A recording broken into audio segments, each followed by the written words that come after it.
Hi everyone, welcome back to my YouTube channel. I wanted to make a quick video that I've been wanting to make for a while. I just really want to start the conversation about things, especially in the Latinx community or just Mexican American in my experience, that has just really been opening my eyes. I mean, I've been doing a lot of self-reflection, and it's just I've been opening my eyes to things that I've always seen around me, and I've never truly thought about them until I started getting older, and I started thinking about, why do we do these things? Why do we accept these things? I think it's just part of like growing up and being part of this journey that you're just learning to be yourself and who you want to be. So I think it was like really important for myself that I look into this, since I did grow up around this a lot. And if you don't know, and if you haven't read the title already, I'm going to be talking about alcoholism and alcohol, and how it's become such a thing in the Latinx community or just the Mexican American community. I think we've just normalized it so much, and I think it's just time we talk about it. I know a lot of people don't talk about it, or they're uncomfortable talking about it. It's become this sort of taboo, kind of like sex, where no one really wants to talk about the problems that may come with it. This is just a disclaimer at first, saying that it's important to know that you can drink alcohol, you can do whatever you want, but I think it's important to be responsible for yourself and take into account what you are doing and how much you are consuming, because a little bit of something is way better than too much of something. And then also, I think social media has really opened my eyes to how everybody has their own experience with alcohol, and how sometimes we think like something is so funny, but sometimes we don't see this bigger picture that, hey, maybe that's not funny, or how just the way people's relationship to alcohol are so different than mine, or to what other people have experienced. And I think it's time to sit down and talk about what we have experienced, or just the experiences that we can have as being part of this like Mexican American community. I first wanted to start off by saying that I've seen a lot. I don't have TikTok, but I do have Instagram, and I'm very active on there, looking at the feed page or the explore page.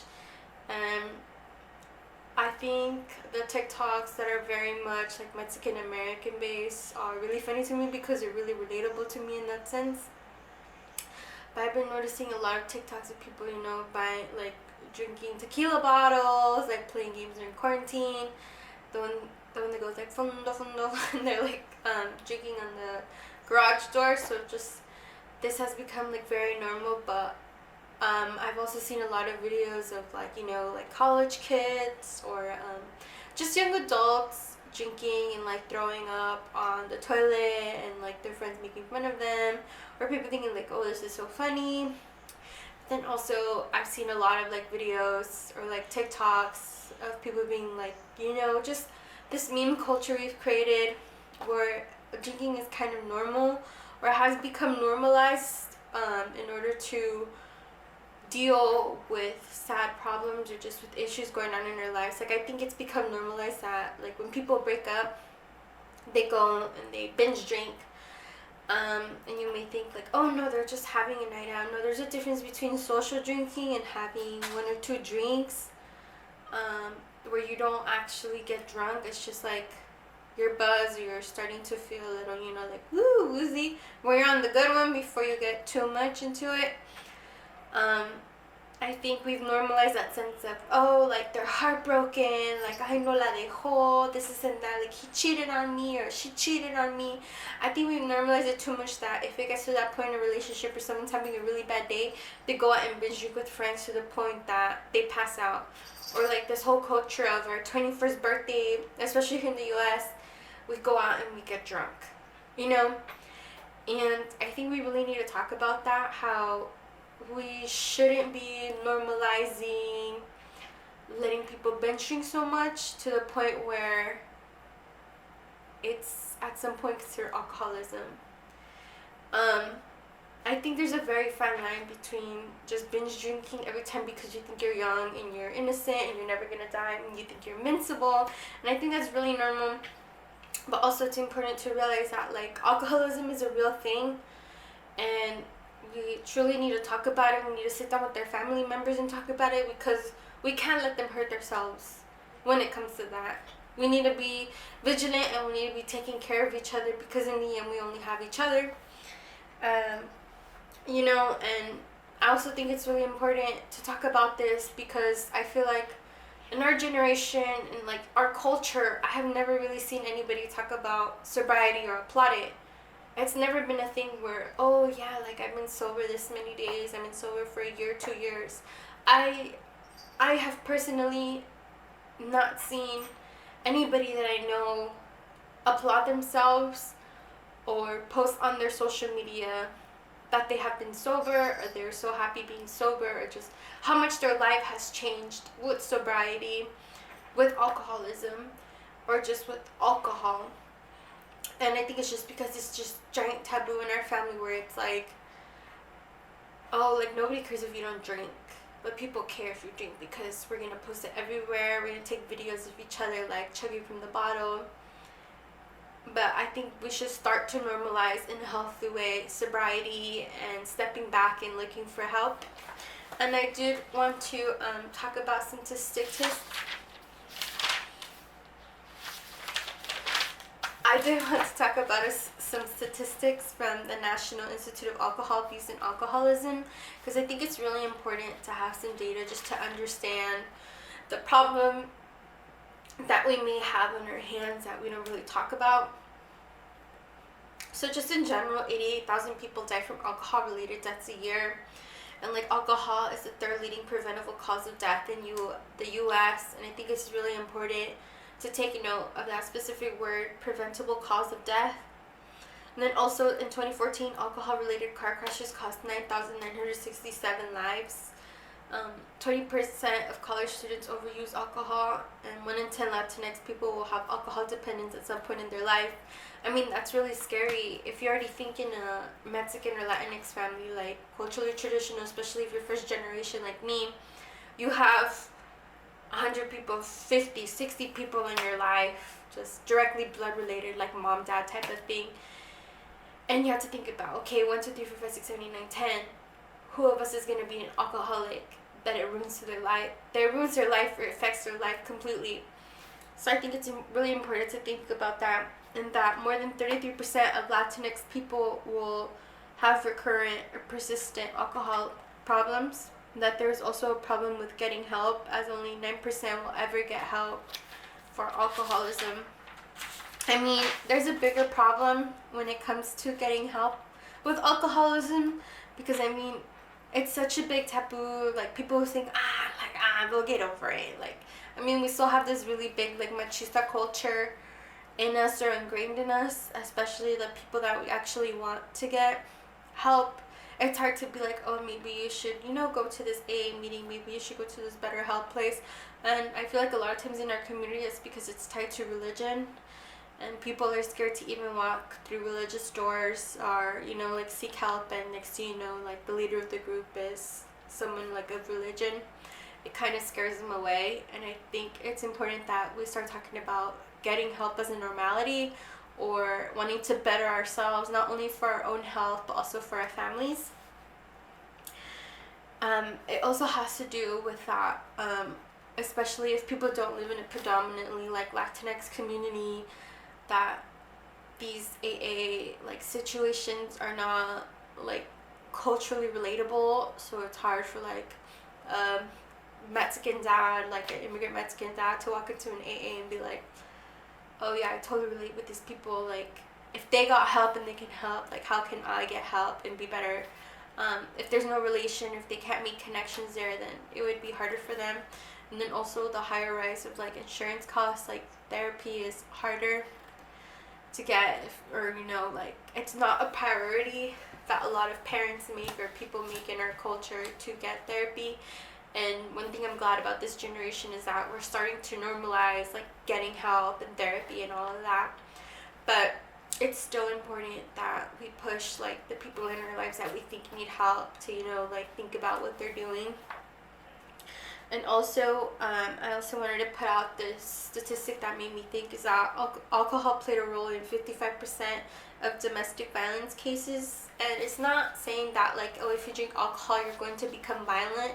It's more of a thing, it's an overlap of these two problems, domestic violence and alcohol, and how these two can, like, make something bigger than it could have not been. And I think it's just really important to like think about like, wow, like alcohol like is 55%, like that's a little more than half, but like that's really big amount, like for alcohol to really be part of these domestic abuse cases. And Latinx people have the highest rates of alcohol abstinence, which is really cool, but the ones who do drink consume the highest volume of alcohol in comparison to non-Latinx whites. I think it's really important that we start thinking about these things and we settle down and we sit with ourselves and we really think about like at what point, like if you grew up with an alcoholic parent, or you know, like, or if you have a partner, like how do these things hurt you? How have like those actions hurt you?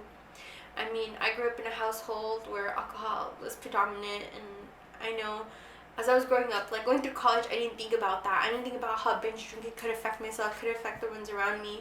I mean, my mom was always the one that was telling me, like, don't be drinking, don't be doing this. Like, the thing that she would always say, which kind of stuck with me, is she'd say, it starts with that. It starts with this. It starts with one. It starts with two. Because she would always say, like, oh, that's her dad started with one, with two. And, you know, like, it's really crazy because we might think, like, oh, like, binge drinking every other weekend is nobody's business.